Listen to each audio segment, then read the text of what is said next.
Hey guys, so before today's video starts, I need to quickly clear something up. So in the video, you are going to see us dump out bags of corn and set up trail cams. This is not intended to attract deer. This is intended to take inventory of the deer that survived the hunting season. Now, in the state of Tennessee, you can dump out bags of corn, but it has to be taken up 10 days prior to the hunting season. Our hunting season just ended a few days ago, so we're all good. But if you do want to actually attract deer and hunt a spot that has corn laid out, you can go out there in the spring, you can plant corn, you can let it all grow up, and then you just chop it down right before the season opens.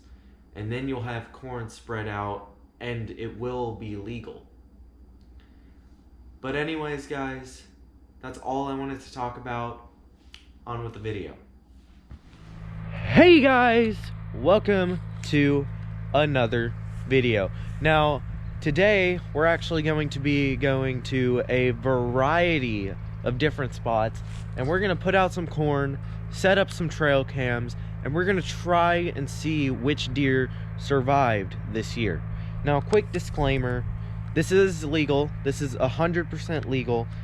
Deer season ended about 4 or 5 days ago, so we can put corn out and it's not considered baiting. So anyways, we're gonna go set out trail cams, see what survived, so that we can know what we're gonna be after next year. So let's load up the corn.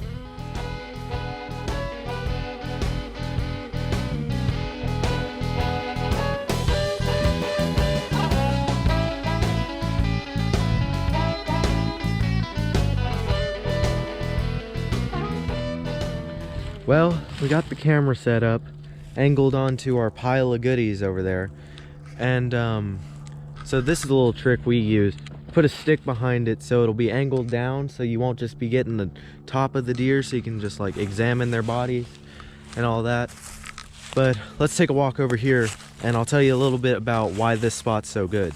The reason this spot is so good is because they have quick, easy access to food.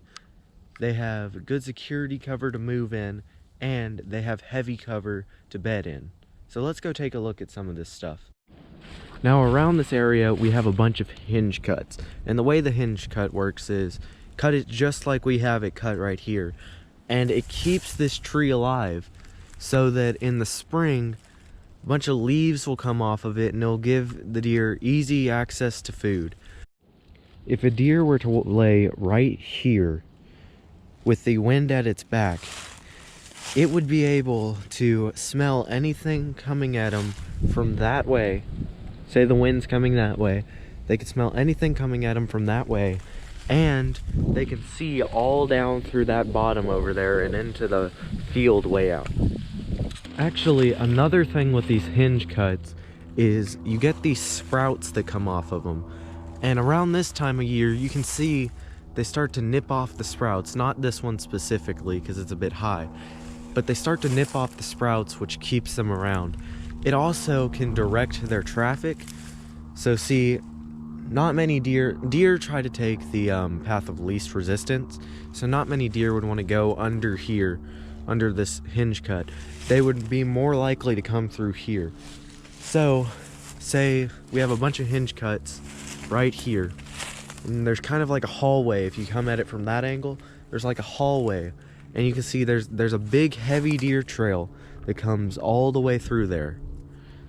Well, now that we got all that cleared up, on to the next spot.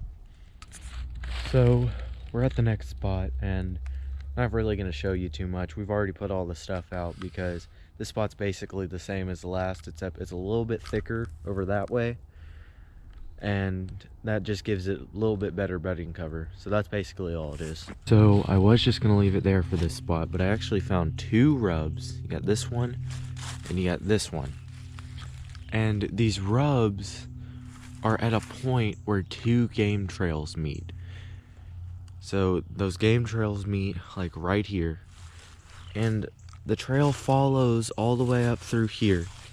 I don't know if you can see it all that great, but it follows all the way up through here, turns and goes up that way, which is right in front of where the stand is. Now, there's a whole plethora of rubs up in there. And it brings me to the point that you don't just want to set up on one single rub. One single rub does not tell you that deer are in the area. It just tells you that at least one deer has been in that area. But if you have a whole plethora of rubs everywhere, you know for sure there's increased deer activity, which is why we set up here. So we had made it to the final spot, and I actually killed my doe in the last video right over that way. The stand's right there, you can kind of see it. But we're actually gonna walk over here. I'm gonna show you a little bit of something. So right over in here, we have a big food plot, big open food plot. It goes all the way up through there, goes back that way, goes around this corner right here. And the reason this food plot is so good is because it's kind of set up like you would set up your own house. You know, they got a bedding area over there, they got food over here, bedding area there. I mean, they basically have everything that they need to live here.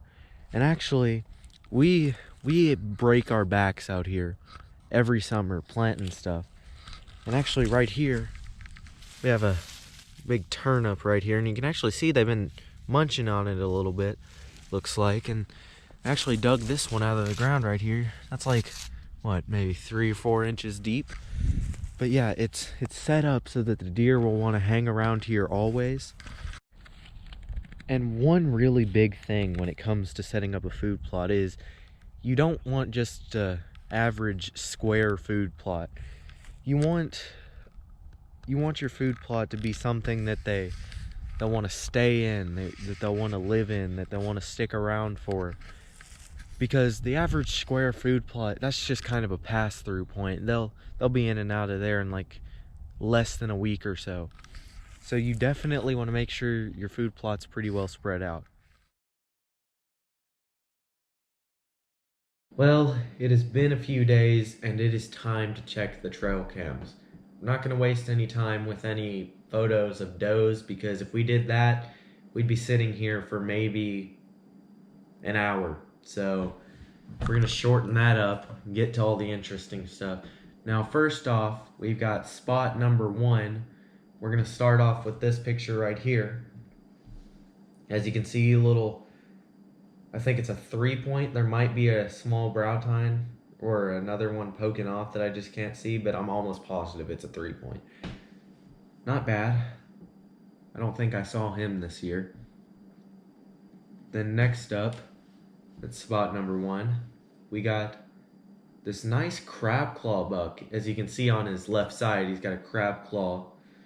And I've actually seen this buck before, and I passed him up because I've been waiting on this giant buck. Insert photo here. And yeah, I actually pass up bucks so that I can get bigger deer like that. But anyways, on to spot number 2. Now, first off, at spot number 2, I definitely wanted to incorporate this photo because as you can see, we got 3 of nature's bandits right here. Yeah, and they're actually pretty big, like pretty big coons. I mean, really healthy, probably because of all the corn they've been eating. But next photo. So, as you can see, we actually have a nice little spike here, and what looks like a 6-point. There might be a brow tine hidden behind that ear, but I'm pretty sure it's a 6-point. Then we've got what I think is a doe in the background, but I'm pretty positive that I've seen this 6-point. Me or my dad, one, have definitely probably seen him. He looks like he's pretty old. I mean, he's going to be a stud next year, I'll tell you that. So you'll have to stick around to see what he becomes. But I think he's like maybe a 2-year-old because he's looking a bit mangy. So he might be 2.5. Then you got this little spike that I don't think I've seen, but I'm almost positive my dad or my sister's probably seen him because we saw a lot of spikes come through. So I'm sure he's been around at some point. But on to the next photo. This one's actually kind of a cool photo. I actually am happy with this. As you can see right up here by the salt block, that crab claw buck that we got from the first spot came back. And then you got a 6-point. Don't know if it was the same one. I think it is, judging by the lack of brow tine on the other side. And then you got a nice button buck over here sitting there. And you got what looks like 2 does. So this is actually a nice photo. Both of these bucks will be pretty big bucks next year, hopefully. But this is actually a good example of something. When you look at this button buck over here, you can see he's a bit more rounded. Whereas this crab claw buck, he's a bit more blocky looking. That shows that the crab claw buck is actually more mature than the button. He's definitely an older buck. I'd say he's maybe about like 2.5, 3-year-old, something like that. But anyways, on to the last spot. Now, I absolutely had to include this photo. It's an amazing photo. And it actually kind of got me hyped up because this is actually the spot where I killed that doe in my first video. And as you can see, there's 6 does right here. So, and one of them's actually, it looks like she knows something's up. She can tell the camera's there, obviously. Which, I don't know if that's a good thing or a bad thing, but I mean, we got a good photo out of it, so. Alright, now we got this nice buck.